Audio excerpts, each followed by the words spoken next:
Dzień dobry wszystkim. Witam Was na moim kanale o projektowaniu i aranżacji wnętrz.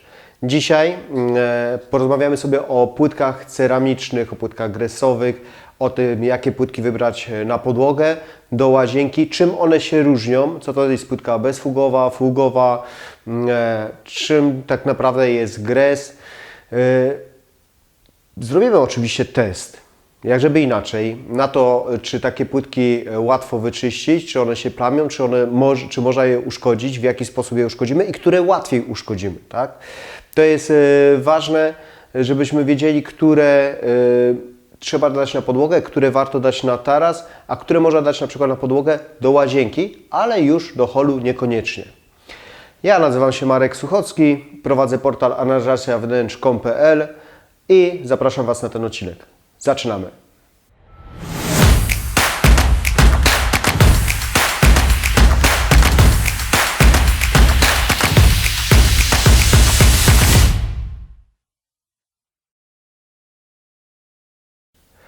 W dzisiejszych czasach jest bardzo dużo fabryk, które mają bardzo dużo płytek do wyboru, różnych wymiarów, kolorów, wzorów. Są mozaiki małe, większe, ceramiczne, szkliwione, ze szkła. Są płytki średniej wielkości, to już tak naprawdę jest średnia wielkość, chociaż kiedyś to były duże płytki.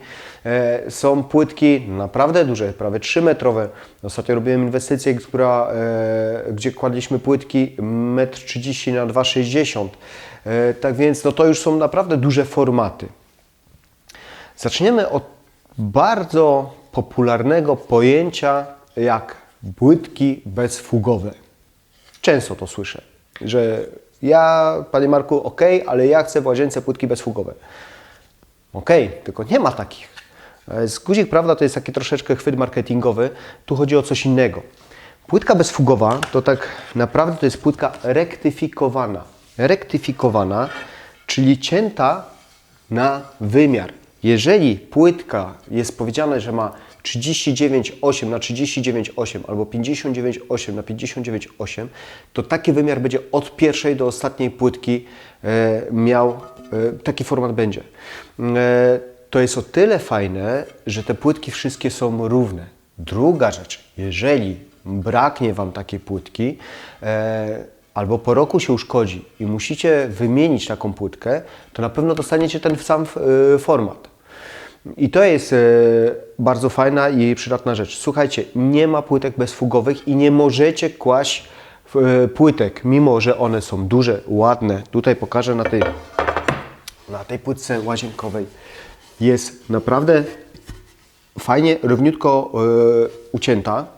Jeżeli dalibyśmy drugą płytkę, jedną do drugiej przyłożyli, przykleili, to tak naprawdę, jeżeli zacznie Wam te szkliwo pękać, a zacznie Wam te szkliwo pękać, to fabryka nie uzna reklamacji. Dlaczego? Ponieważ zawsze musi być delikatna fuga. Jedynie, co w tych płytkach jest fajne, że jeżeli położymy taką płytkę, do niej damy drugą, niewiele oddaloną, czyli o fugze 1,5 do 2 mm, zafugujemy w tym samym kolorze, to tak naprawdę tych fug tak za bardzo nie widać. I to jest fajna sprawa. Ponieważ jeżeli weźmiemy płytkę fugową, czyli nie rektyfikowaną, tylko taką, która ma te rogi lekko zaokrąglone, dołożymy do niej drugą płytkę i również zrobimy sobie tylko 2 mm fugi, to i tak to będzie zdecydowanie bardziej widoczne niż przy płytkach rektyfikowanych. To jest ta różnica i na to zwróćcie uwagę. Dla mnie płytka ma być ładna, a nie fuga, dlatego ja proponuję zawsze płytki rektyfikowane. Ale co za tym idzie? No niestety one są droższe. Płytki różnią się od siebie, jak one są wykonane. Mógłbym Was tutaj zanudzać i powiedzieć, jak to są wypalane, jak robione i tak dalej. Delikatnie wspomnę o tym, ale nie o to Wam chodzi. Wam powinno chodzić, czy daną płytkę można dać do łazienki, do przedpokoju, na taras, czy do salonu. Z czego ona jest zrobiona, jak będzie się czyściło, czy się uszkodzi, czy się nie uszkodzi, tak? Dlatego, tak jak wspomniałem, zrobimy test na to, ale też musicie znać troszeczkę teorii. które płytki warto wybrać, a które niekoniecznie. Ewentualnie można wybrać, ale do pomieszczenia mniej uczęszczanego. Mamy taki prosty podział, to są płytki ceramiczne, terrakota i płytki gresowe. Jeżeli mamy płytkę szkliwioną, jak ona wygląda? Bardzo dobrze, wybrałem akurat stary model, ale specjalnie płytki. Słuchajcie, to jest płytka, gdzie jest zrobiony najpierw podkład, wypalony podkład, a później drugi raz nałożone szkliwo i znowu zrzucone do pieca i wypalona taka płytka razem. Plus jest taki, że szkliwo jest łatwiejsze w utrzymaniu czystości. Nie przyjmuje tak brudu. Poza tym można inne wzory ciekawe robić na tych płytkach, tak więc ma swoje zalety. Ale taka płytka jest w miarę delikatna. Ja Wam pokażę, zrobimy test na uderzenia, jak to może się zniszczyć i czy to będzie według Was nadawało się na przykład do holu, gdzie wiadomo, że wchodzimy w butach, często z piaskiem, z kamyczkami drobnymi i czy warto taką płytkę położyć. Nie warto. Gres jest to płytka, która ma bardzo małą nasiąkliwość, bo dokładnie 0,3%, jeżeli dobrze pamiętam, ale no nawet gdyby to się różniło o jakiś tam procent, to jest niewielka nasiąkliwość. I tak naprawdę nieważne, czy to jest płytka polerowana, jak w tym przypadku, widzicie jak to się odbija, czy jest to płytka Lapato, za chwilę o tym powiem, czy naturalna, czy antypoślizgowa, po nich możemy przepuszczać pielgrzymki i nic się nie stanie. Zauważcie w hipermarketach, tam są tego typu płytki, oczywiście różne wymiary, na dzień dzisiejszy to w większości to są 60×60 albo 30×60, takie dawali do tych hipermarketów. Tam przewija się mnóstwo osób i nic się z tym nie dzieje. Zaleta płytek gresowych jest taka, że one są bardzo trwałe. Druga rzecz, i to jest niezmiernie istotne, wiele nich jest wybarwionych w masie. Widzicie? Ten kolor jest taki sam jak tutaj. Nie jest tak zrobione jak przy tej płytce, którą przed chwilką pokazywałem, ceramicznej, że jest podkład inny, góra inna. Tu, jak nam coś upadnie, to od razu będziemy widzieli ten podkład. I no nie będzie to fajnie wyglądało. Tu nawet jeżeli uszkodzimy taką płytkę, chociaż jest to niezmiernie ciężko, ale jeżeli uszkodzimy, to będzie taki sam kolor jak na wierzchu.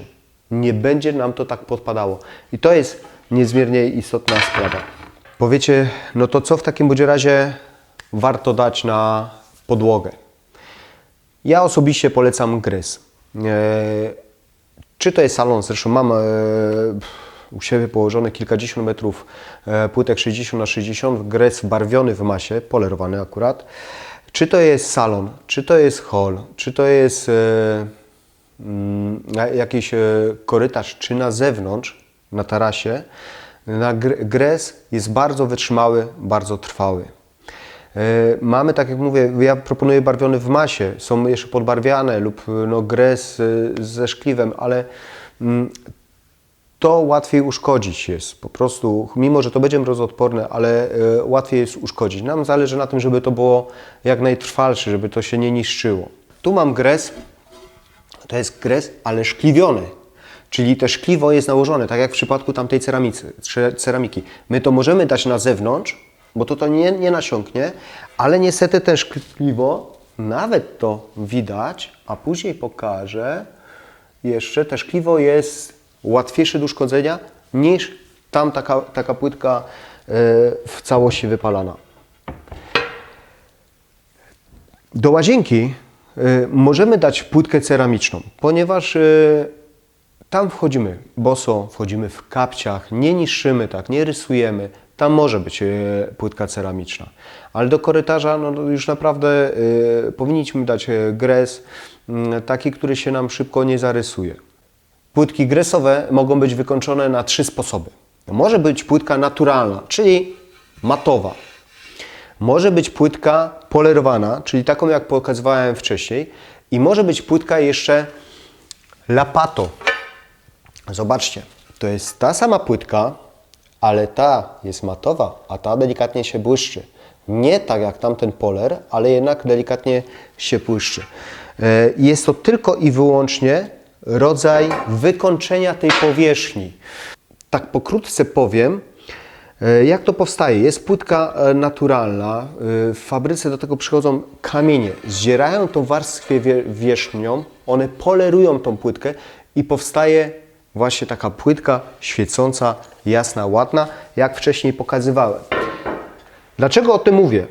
Ponieważ ludzie często uważają, że jeżeli jest płytka taka ładna, polerowana, czyli można powiedzieć jak szkło, to ona jest łatwa w utrzymaniu czystości.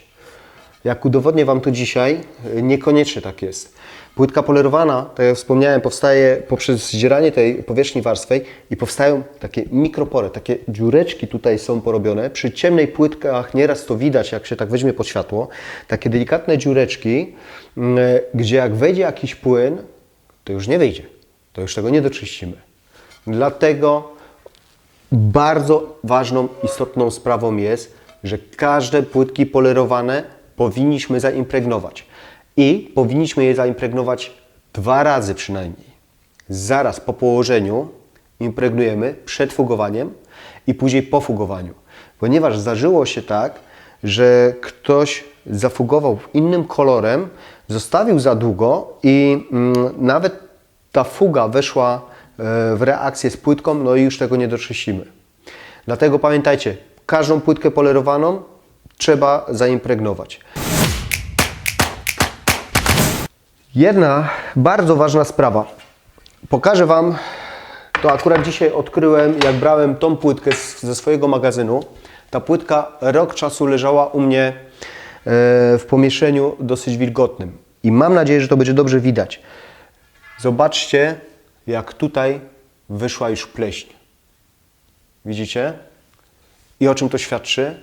To jest to, co nieraz piszę w artykułach, że każde pomieszczenie, szczególnie łazienka, musi być dobrze wentylowana. Po to są te podcięcia czy otwory wentylacyjne w drzwiach, po to musi być dobrze drożna kratka wentylacyjna, żeby nie było wilgoci w pomieszczeniu. To jest rok czasu, a widać i z jednej strony tutaj, i właśnie tutaj, jak wychodzi pleśń. No, a przez kilka lat, jak mamy naprawdę ładnie zabiksowane pomieszczenie, to raz, dwa możemy grzyba się nabawić w pomieszczeniu. Kolejna sprawa. Bardzo często słyszę, że panie, no takie drogie płytki, a one są krzywe, no zobacz pan, a szczególnie fachowcy nieraz, którzy chcą pokazać klientom, że no co, że się to kupili, a teraz muszę się namęczyć z tymi płytkami. Dlaczego tak mówię? Ponieważ wszystkie płytki, nieważne czy kupimy chińskie, włoskie, polskie, tańsze, droższe, wszystkie duże formaty, one będą lekko wygięte w łuk. Ja teraz przesadzam oczywiście, ale jeżeli byście wzięli taką płytkę, gdzie to jest gres, on naprawdę jest bardzo dobrze wykonany, z dobrej fabryki włoskiej, nie będę reklamował jakiej, ale nie ja osobiście, ale położyliśmy tego już z 1000 metrów na pewno. Wszystkie te płytki są lekko wygięte, mają takiego lekkiego banana. Dlatego nie poleca się tych płytek kłaść w połowie, szczególnie właśnie takie drewnopodobne, tak? Nieraz ludzie chcą imitować drewno i kładą do połowy tą płyteczkę. Wtedy może być, jeżeli jest to jeszcze źle zrobione, może wyjść taka nierówność na posadzce. Przy takich płytkach powinno się to kłaść na 1/3, na taką cegiełkę 1/3. A druga rzecz, są bardzo fajne kliniki, to fachowcy na pewno będą wiedzieli, ale kliniki, które wyrównują tą nierówność, ściągają. Klej zawsze trochę ściągnie nam ten środek, czyli tak jakby wyrówna trochę tą płytkę, a druga rzecz, jeżeli tymi klinikami zasztrabujemy, to wtedy ta powierzchnia będzie gładka. Okej, jasne, jest to produkt i może być faktycznie wadliwy. Może się okazać, że jakaś płytka jest krzywa, ale w 99% jakie się spotkałem, to jest naturalne, że one mają lekkie wygięcie i to się straci przy umiejętnym położeniu płytki. Dobrze, wiemy jakie są rodzaje, wiemy, że są płytki rektyfikowane, nierektyfikowane, czyli fugowe, bezfugowe. Kolejna istotna sprawa to tonacja płytki. Każda płytka ma swój kolor, tak? I kolor to jest jedna sprawa, a druga rzecz to tonacja, czy on jest jaśniejszy, czy ciemniejszy. Pamiętajcie, że co produkcja takiej płytki, a taka płytka może być produkowana przez wiele lat, to mimo, że to jest jakiś taki delikatny beż, ta płytka, to ona może być jaśniejsza czy ciemniejsza.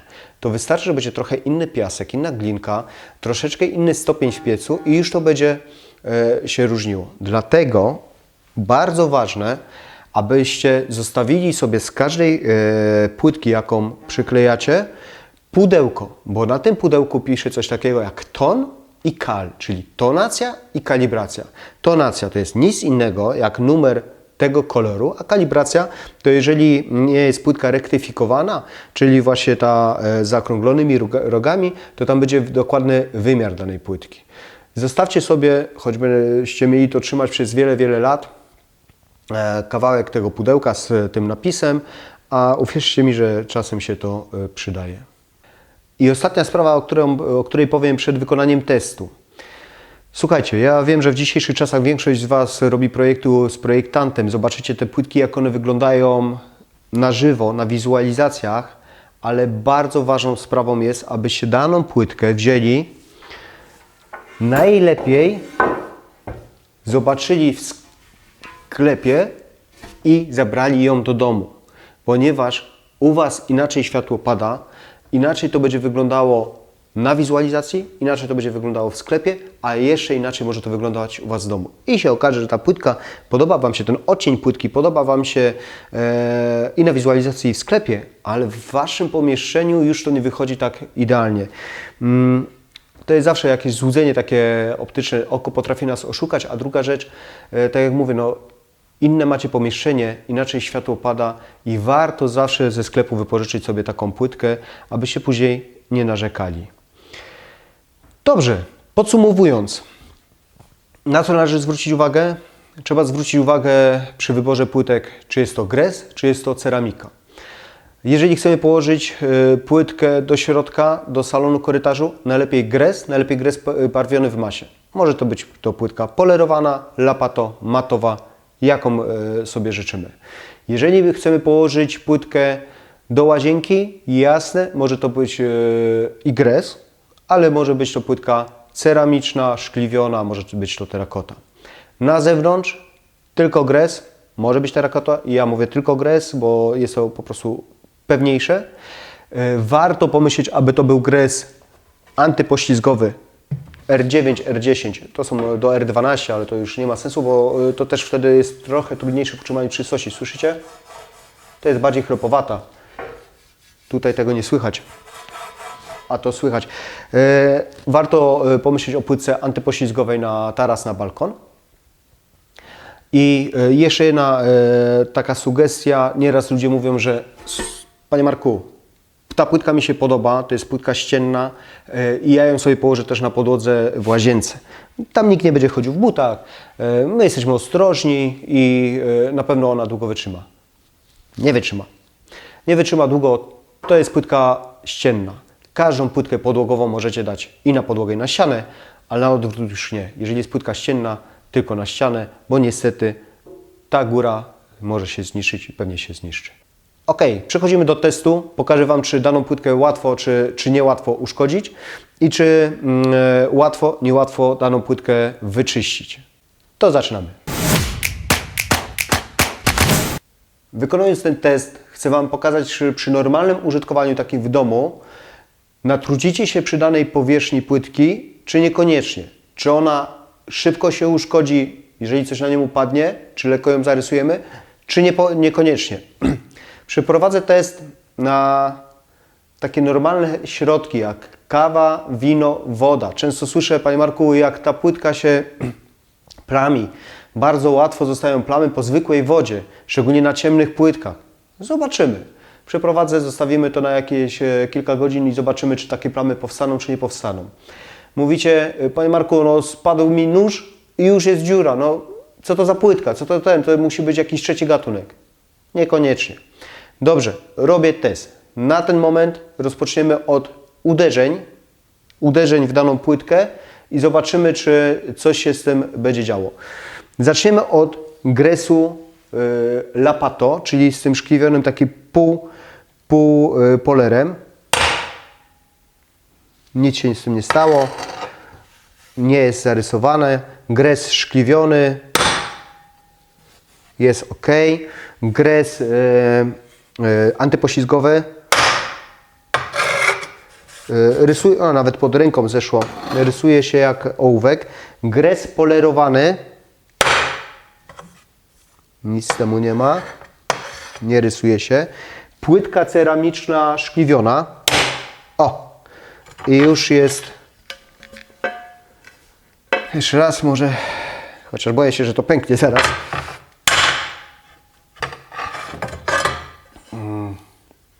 Nie wiem, czy to będzie dobrze widać, ale jest tutaj delikatna dziurka. Te szkliwo od razu odprysło. Od razu biorę płytkę gresową, ale również szkliwioną. Jest całe.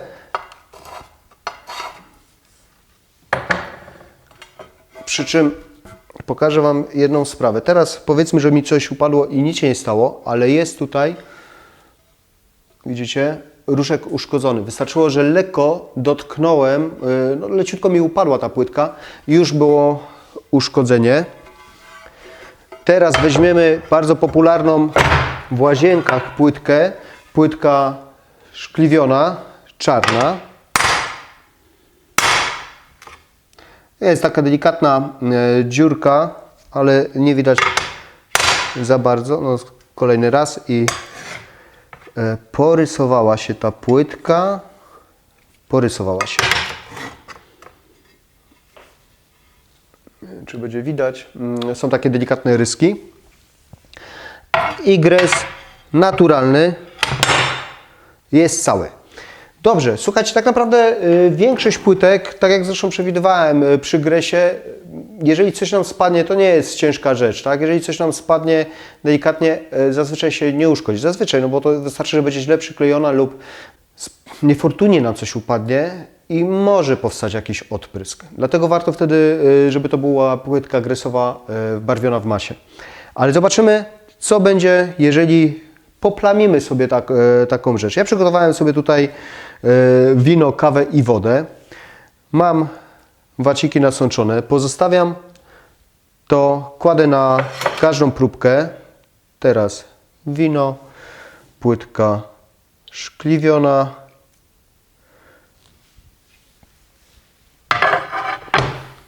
Gres antypoślizgowy, czyli ten chropowaty.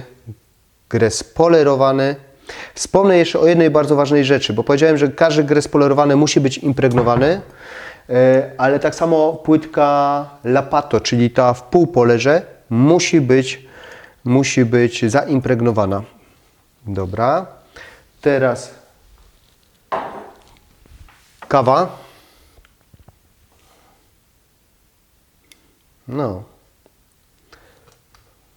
No jak pachnie. Dobra. Antypoślizgowa płytka. Polerowana. Waciki się nie chcą odkleić. Szkliwiona. Gres szkliwiony. Płytka ceramiczna szkliwiona i płytka gresowa naturalna. I ostatnia rzecz, którą zrobię, to pochlapię każdą płytkę wodą. Zostawimy, zobaczymy, czy te plamy będą widoczne, czy nie będą widoczne, jak to wszystko wyschnie. Ok, zostawiamy to na kilka godzin, wrócimy za jakiś czas i zobaczymy, czy zostały plamy, a jeżeli zostały plamy, czy to łatwo jest wyczyścić. Do zobaczenia.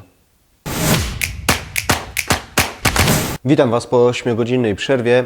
Zobaczymy, jaki efekt naszego plamienia jest na tych płytkach. Sprawdzimy, czy łatwo je wyczyścić, czy w ogóle się poplamiły, czy się nie poplamiły. Dobrze, zacznijmy od płytki ceramicznej. Od razu widać, że i po winie, i po kawie nawet mocniejszy ślad jest, ale również po wodzie są kropki, tak, dosyć takie nawet znaczne. Gres również ma plamy, no ale to, że się poplami, to jest jedno, ale pytanie, czy się da to wyczyścić, tak? Już sprawdzamy. Płytka ceramiczna nie powinno być z nią większego problemu. O, i widzicie, ledwo przetarłem i ładnie schodzi. Ładnie zeszło wszystkie plamy, nie ma najmniejszego śladu. Płytka gresowa naturalna, tak samo, bardzo dobrze, bez większego problemu wszystko się zmyło. Płytka ceramiczna, szkliwiona, ta, o której mówiłem, że łatwo ją uszkodzić, porysowaliśmy ją również. Mamy plamy po wodzie, są plamy i po kawie, i po winie.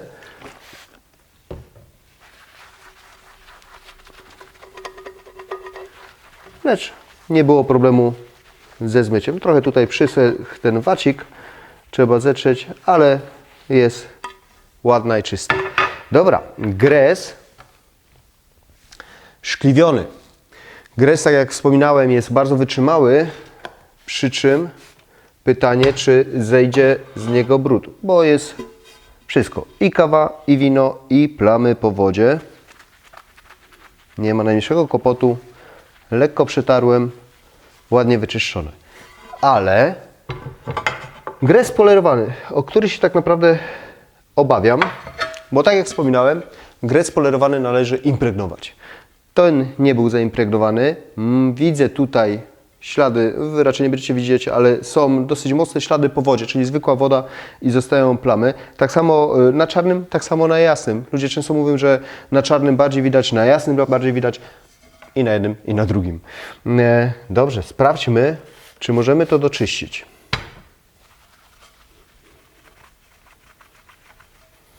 Tak, moi drodzy, woda oczywiście zeszła, ale jest tu rand, ja to widzę dosyć wyraźnie, i po kawie, i po wodzie, gdzie został ślad. Po prostu ten gres już wpił te wino i tą kawę. Jest ślad wyraźny, dlatego mówię, że ten materiał musi być zawsze zaimpregnowany. Mamy tutaj też gres lapato, czyli ten półpolerowany. I powiem Wam, że po winie jest tutaj ślad, ale nie jest on aż tak mocno widoczny. Po kawie również, po wodzie też troszeczkę widać.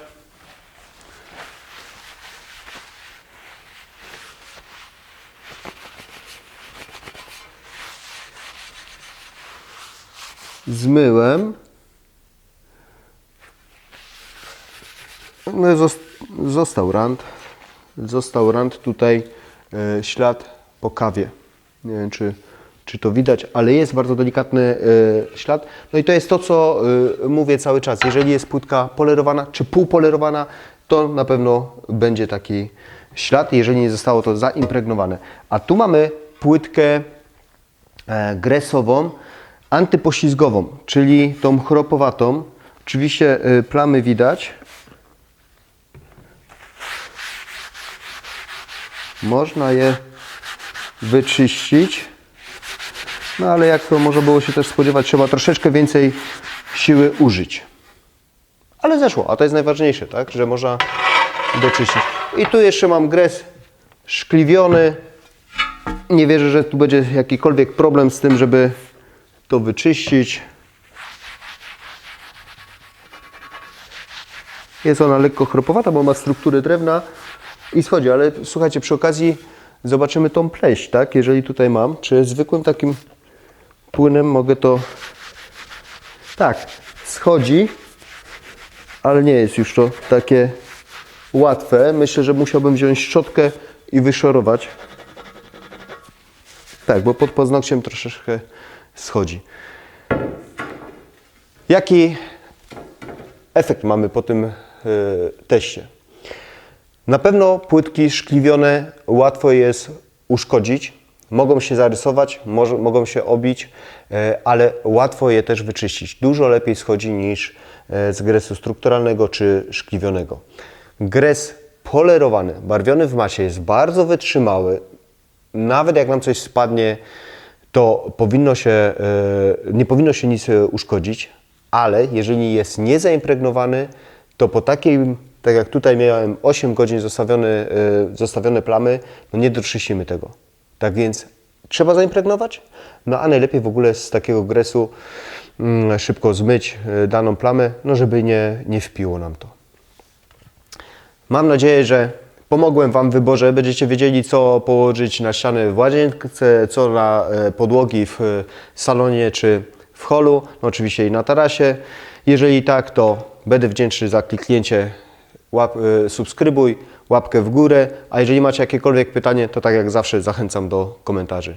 A na ten moment dziękuję, do zobaczenia i cześć!